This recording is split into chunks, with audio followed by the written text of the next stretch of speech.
Hey kids, John here. I wanted to talk just a little bit about editing for performance success. And what I'm talking about is when you've got a piece of music that may be a little bit challenging, there's some things that you can do to help yourself have better performance success. The idea is to have a great musical performance. And sometimes we have to just a small degree, change some of the technical challenges that exist in the music that we're trying to play. So we're going to look at a couple things and do a little editing right here on some music that I have here. Here's a piece for trumpet and organ, and we have quite a long intro here that may be very challenging to our performance. So you've got rather technical introduction, and then it goes straight to the melody. So the question is this melody absolutely necessary? And in context, it really is not. And so what you might want to do is omit just this part of it and pick it up on the trumpet call. So starting from here,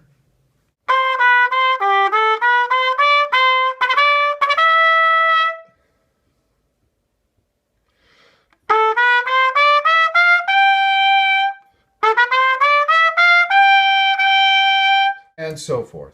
And again, this next bar is also melody and doesn't necessarily need to be played. The important thing is all the trumpet call ideas in this piece.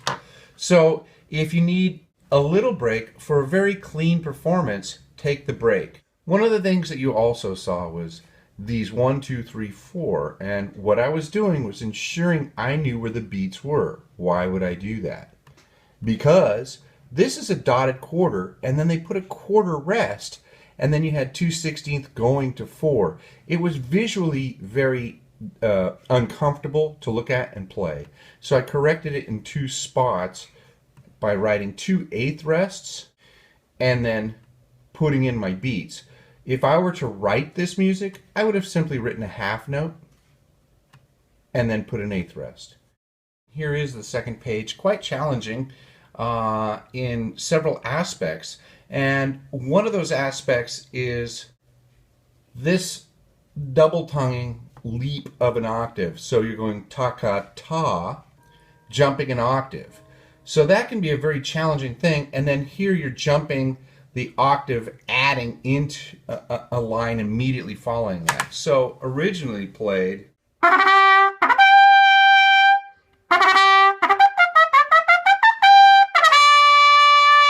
what I would recommend doing is making this simply a 16th pickup, dotted 8th, 16th, in both cases, here and here. So it would sound like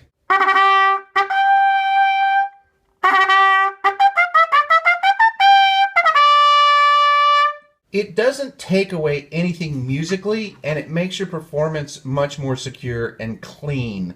We have a pretty challenging little piece of music here to play. So if you didn't want to jump the 9th down to the melody, again, you could take out the first 3 notes of this melody, thusly. So you could take that melody out and just simply play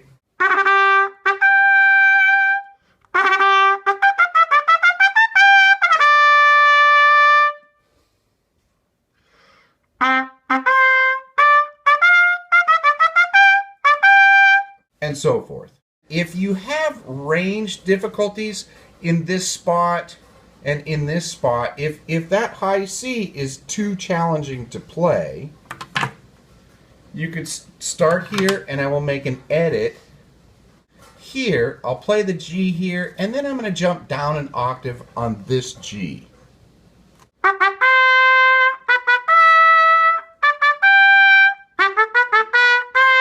Much more musical to make sure that you actually hit those notes than to miss that top note. Okay, we have another piece here that has some challenges to it, and one of the first things that I see is this here, 30-second jump.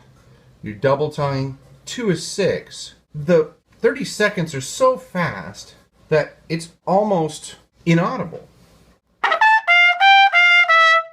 So if this double tonguing and then leap of a 6 is something that's constantly causing a problem and not coming out clean, or at least somehow manageable, I would simply change this to a 16th note, 1E and pati. So starting here on the second bar of the 2-bar rest, 2, 2, 3, 4.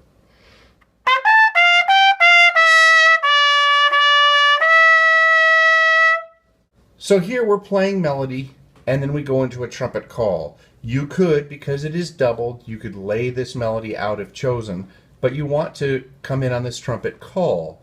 So what I did is I went ahead and put a breath mark, so I have a separation there, and that separates the two ideas.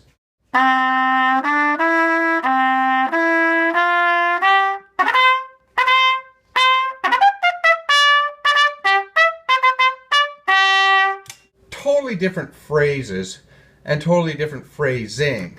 So again, we have this 32nd duple jumping a 6th into that A. We have it several places. You can again make it a dotted 8th, 16th, and it'll be fine even in context. So here and here we have a similar line. Melody going into a trumpet call. I made the same exact break, so musically it worked. And in here we have some oddly left-handed trumpet calls. So starting on the interlude as written with my slight edit there of a breath mark.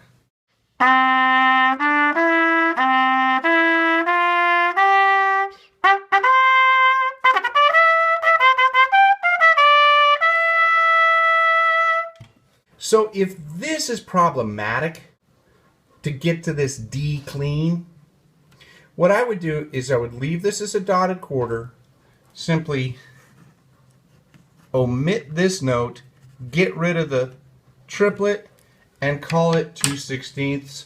So starting here, going to here, it would sound like.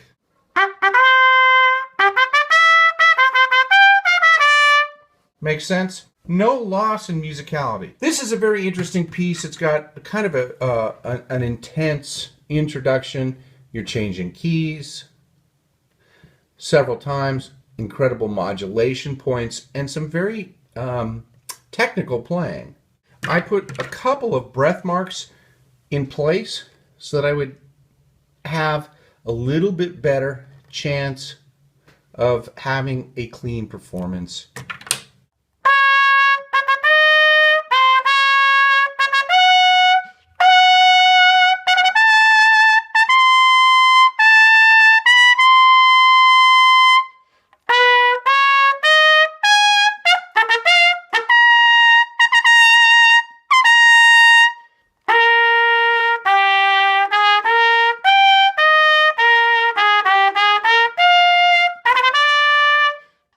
As you can see, there's some challenging things to be played. So let's look at how we could possibly edit this.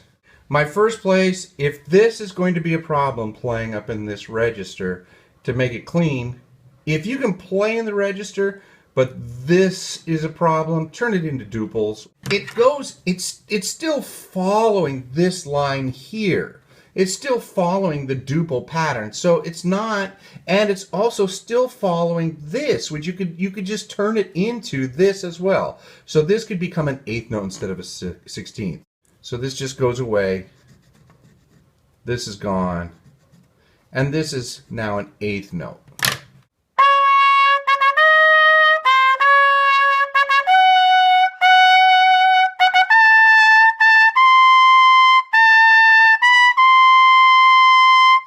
It makes sense musically.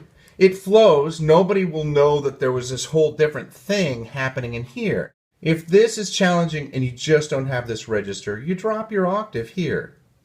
Turn this into a duple. Keep this pattern going. Keep this pattern going. Turn this into a duple and drop the octave. Starting here, it would sound.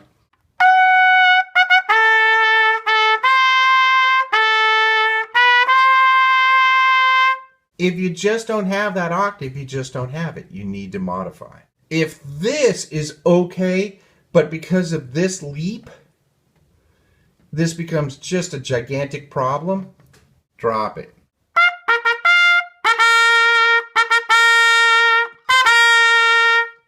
No shame in doing that.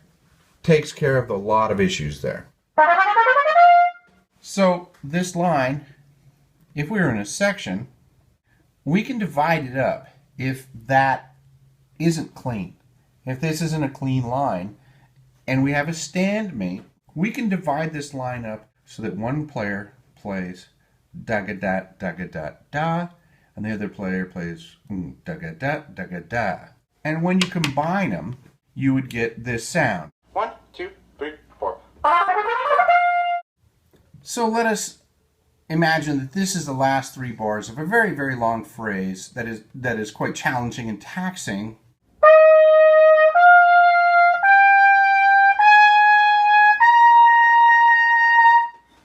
Easy, break it up. 3 notes and 3 notes. Whoever has the dominant upper register should play the phrase out to the end. In music, we want to cooperate and have the greatest musical performance possible. When you put the 2 parts together that have been split up, it may sound a little bit like this. 1, 2, 3, 4.